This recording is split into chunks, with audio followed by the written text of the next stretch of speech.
All right, welcome back. I want to talk about the Leafs. I don't have a Leafs jersey or a hat. Leafs jerseys seem to never go on sale in the U.S. So I got a Vegas jersey on and a Wild hat. I don't know what's going on. But I want to talk about the Leafs. They're in a really precarious situation this year. New GM, Tree Living took over, formerly the Calgary Flames GM. Currently, in the offseason, they sit with $14.77 million in cap space. That includes Jake Muzzin being on the LTIR for the entirety of this upcoming season, which adds a $5.625 million to the cap. So total with Muzzin, 14.77. It's like 14.685 or something, but I rounded. Every single player on their NHL roster is on this board. Every single contract expires with 2 years left, except for it is Calle Yarncrook. Other than that, and he expires in 3 years. So let's dive into it. A ton of unrestricted free agents. Beginning with Noel Acciari. I'm a big fan of Acciari. He'll find a home somewhere. He'll get a decent contract. It's not going to be bank breaking, but he's good. Zach Aston Reese, good bottom forward. Michael Bunting. I wouldn't be too surprised to see him walk this offseason. Maybe sign a 1 or 2 year, probably a 2 year prove it deal, maybe around the $4 to $6 million mark with another team. Who knows? Maybe Columbus. At the rate Columbus is going now, that wouldn't be a surprising move. Kind of filling out, you got Kampf, Kerfoot, Ryan O'Reilly, Wayne Simmons, Eric Gustafson, who they acquired at the trade deadline. You got Hall. I don't know.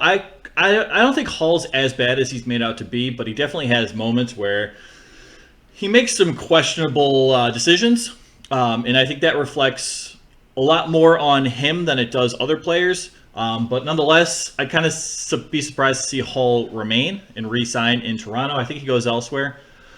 Luke Schenn. I think Luke Schenn actually played very well in Toronto. I think he's probably a cheaper guy to keep on that blue line. I think they got to find a way to keep Schenn. I think it just worked there, and he's not going to break the bank with a contract. The only AHL player I have on the board is Radim Zahora. Played a couple of games this past year. There were some other players that played a few games but were younger and can be waivers exempt and so on. And they were all restricted free agents. But anyway, you got Jordy Ben. Jordy Ben is a depth forward. He's probably not an NHL caliber player at this point in his career. Hasn't been for a few years. But I do want to note when he was called up with Toronto, he played well above what he usually does. He played pretty well. So he might get a depth signing, spend like half the year scratched during the AHL. That wouldn't surprise me. And then you got Eric Kallgren down in the AHL, unrestricted free agent. So that could be interesting. We could see him sign with a team looking for goaltending, willing to give him an NHL one-way contract shot. Maybe he goes to the Kings. I don't know. There's a bunch of teams looking for goaltending. The goaltending free agent market's pretty weak.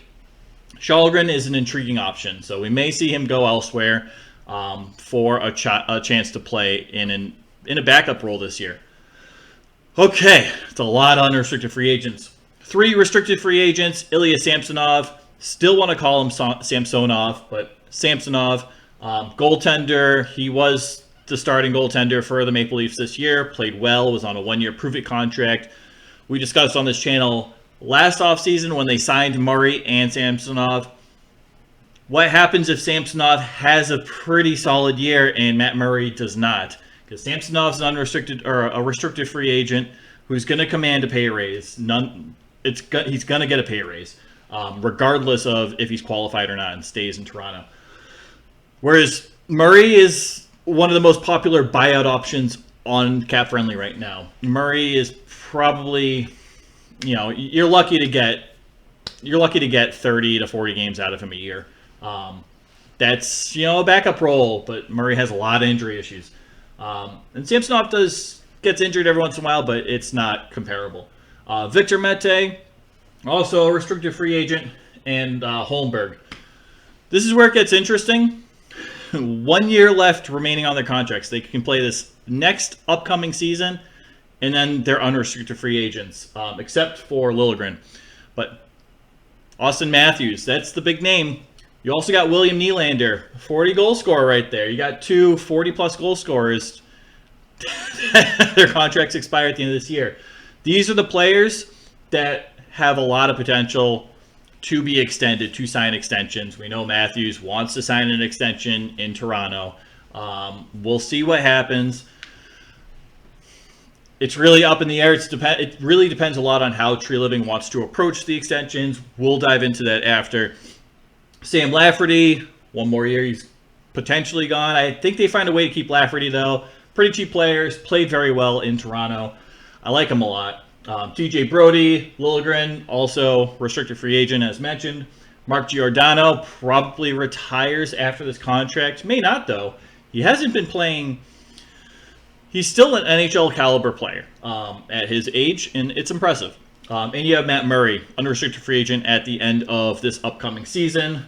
4.6875 off the books, hopefully. 2 years left. To round it out, you got Tavares and Marner. All right, both guys making 11 million-ish bucks. What's Marner, like a hair under? 10.9. Matthew Nyes, restricted free agent.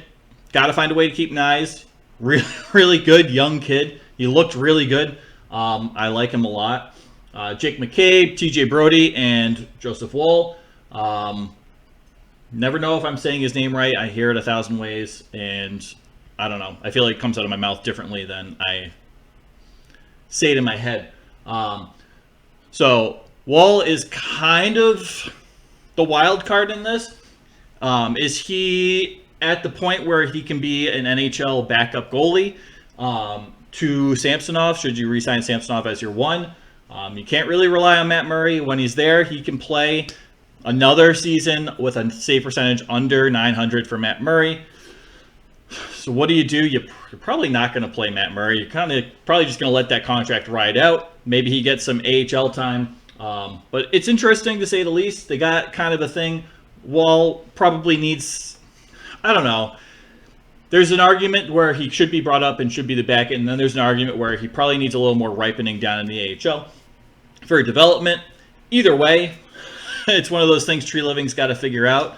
And I'd like to see him as the backup. Maybe to Samsonov. Maybe they do a goalie swap with another team. We'll see.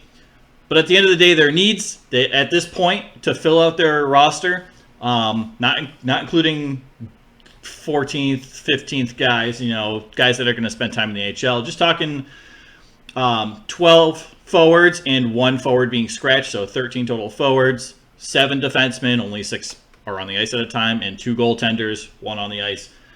So they need 6 more forwards to fill out their roster. They need 1 more defenseman. They have 6 signed through this upcoming year.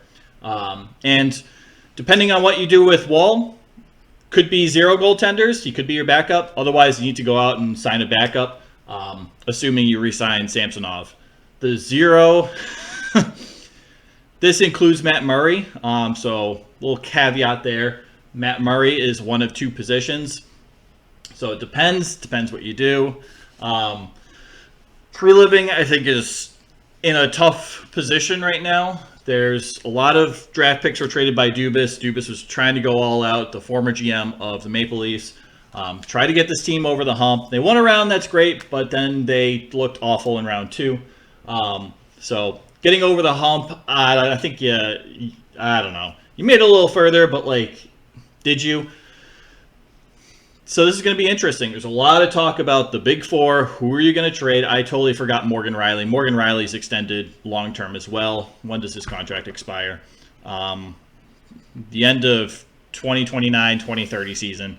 So he's there for the long time. All right, so now it's time for a little armchair GMing and speculation. What do you do? Again, there's a lot of talk about you trade Matthews, Nylander, Marner, or Tavares. Which of the 4 do you trade? Which should they trade? Tree Living has a lot of options right now. There's a lot of different routes you could go.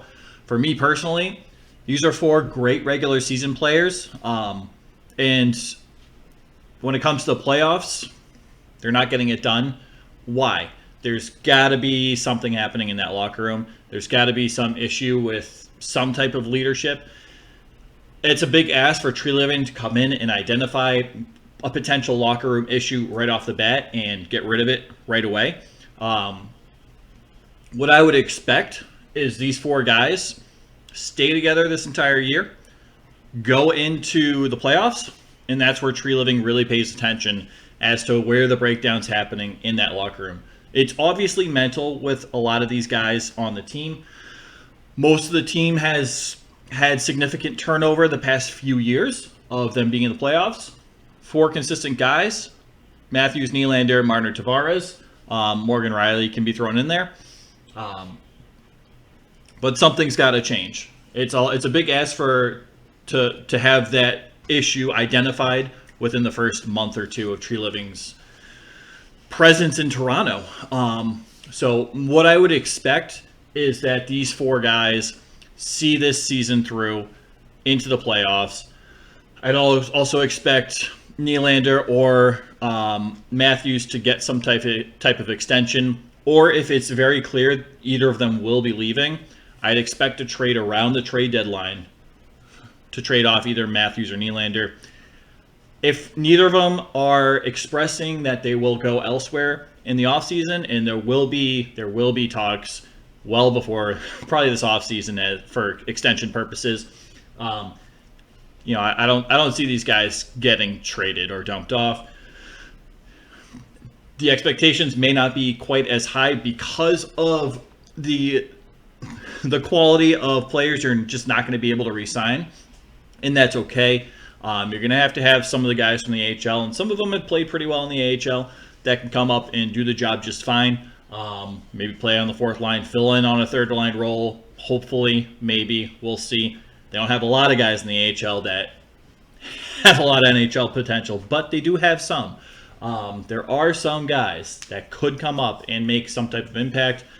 So there are questions here. I'd expect a good amount of these guys to not re-sign.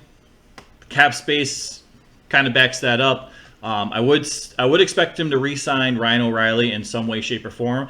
And I have a feeling O'Reilly takes some type of discount off of his salary to stay in Toronto. It's a really good fit for the player and the team. It works on so many levels. Gustafsson, made a splash at the trade deadline this past season. I'd expect him to sign some type of extension as well. Shalgren, I think a lot of these guys overall are gone. I'd like to see Achari stay. He could be gone. Aston Reese, I think it's 50-50. Good fourth-line player, but I don't know. How much is he helping the team? Right. Bunting, probably gone. Kampf, Kerfoot, either of those guys, I'd say it's about 50-50. Both contribute a decent amount to the Leafs, but are they also replaceable players? Yes, to an extent. Kerfoot, you could kind of make an argument that he isn't because he's so versatile up and down that lineup. But, how much are you going to get out of Kerfoot throughout the season? You kind of know what you're going to get with him. Simmons could very well retire. Hall, like I said, is gone. I think they got to find a way to keep Luke Shen. I'm just saying, Zahorna, depth forward, it doesn't really matter. He'll find a job somewhere as a depth forward, and he'll expect to play a good chunk of the season in the AHL. And that could very well be with the Toronto Marlies and Leafs. That's not going to break the bank. Jordy Ben, who knows? His career honestly might be about done. He might play another year. He might stay in Toronto. He likes Toronto. And again, Shalgren probably gone. Samsonov, I think in terms of goaltending, I think they need to re-sign Samsonov. Maybe it's a 2-year, $4 million deal or something. $4.5 million. I don't know. It's going to be tough. We'll see what Samsonov's agent has to negotiate, how he negotiates. Mete Holmberg, you'd like to see Mete re-signed. He seems to be always hurt, always. And Holmberg, kind of one of those depth guys. This is a big year for the Leafs, but I think it's a good year for Tree Living, first-year GM, to sit back and observe and see what's going on with the team. I don't think you have to change a whole lot and tweak a whole lot. Again, filling out the roster with the cap constraints, I think is very doable, especially compared to a lot of teams around the league that the same or more amount of roster needs, but have less cap space. I think the Leafs are in an okay position. It's just the number of players of quality that are leaving is difficult. Your goaltending situation with Matt Murray is also difficult. Personally, I think this is one of those seasons you just ride out Matt Murray's contract. You don't want that buyout penalty extending into next season when you got to start re-signing Matthews and Nylander. Liljegren, right? You want to start improving the team. You don't want to be still paying cap penalties for Matt Murray. You'd rather that $4.6 million come off the book than pay an extra $2.6 million or whatever it is. I don't think it'll be that much. It shouldn't be that much. Maybe $1.6 million-ish. Just off the top of my head, doing some math. But still, that's a cap penalty. The cap's going to grow. You can afford the cap penalty, but you also have expensive players you need to re-sign, and you have a team currently that is not a Stanley Cup contender. And I know that's a debatable term. We haven't seen it from this group. We just haven't. We see them be one of the best regular season teams. We see them make the playoffs, and that's where it ends. That's it. That's like this year almost felt like a peak for them because they reached the second round. And they did awful in the second round. Awful. But they reached the second round. There's 4 rounds you have to get by to win a Stanley Cup. They didn't even make it halfway this year. So to say they're a cup contender at this point with this core, no. You got to improve it, and you got to shake something up.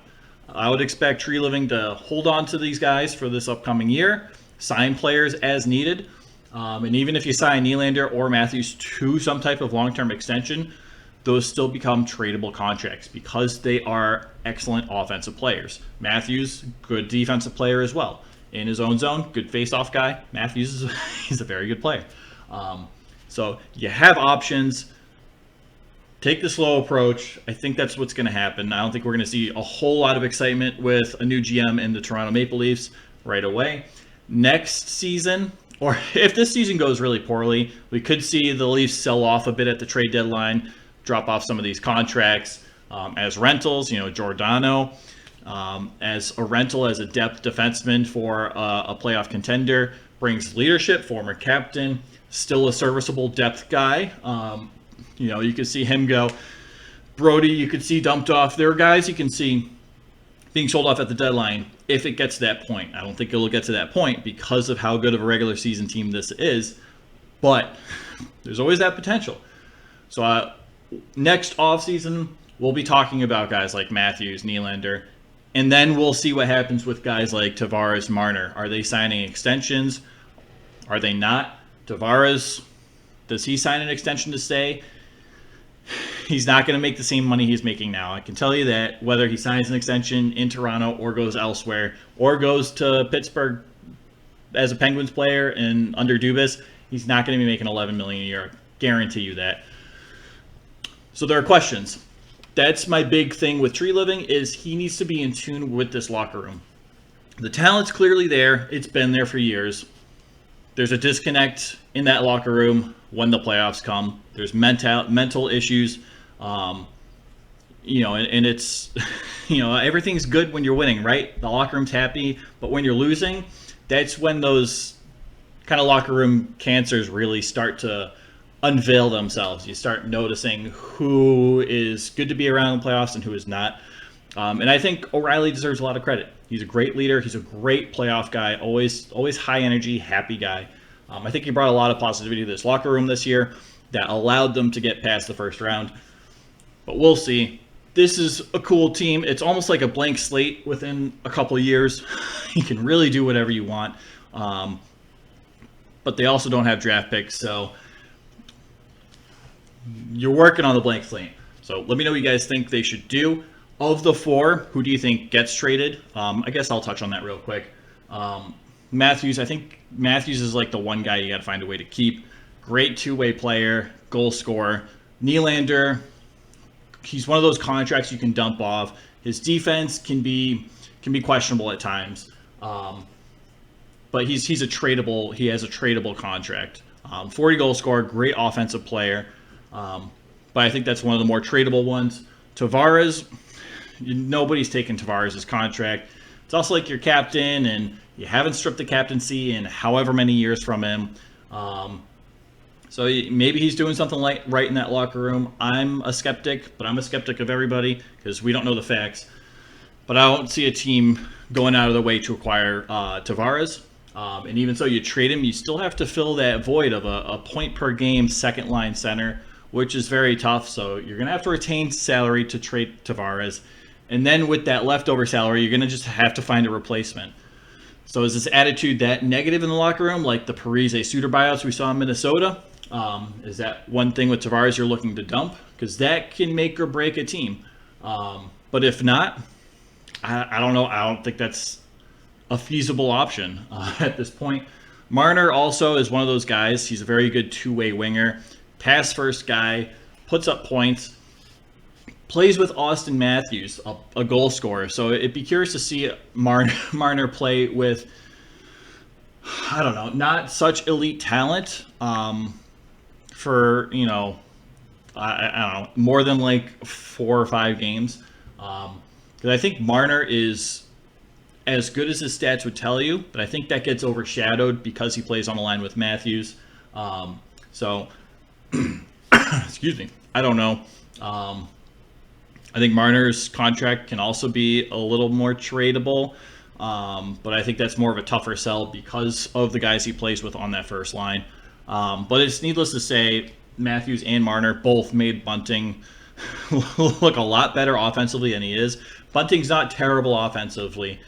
He just isn't. He's got soft hands. He can play gritty in front of the net, get those dirty goals. He's got a nice shot.